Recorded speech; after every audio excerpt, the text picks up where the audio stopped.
先将2只遥控器顶端相对，距离5到10公分。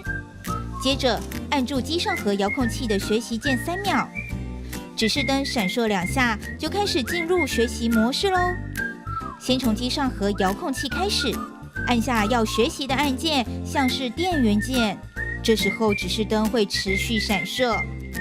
我们再按下电视遥控器的对应键，看到指示灯又闪烁2下之后，再按1次学习键，就设定完成啦。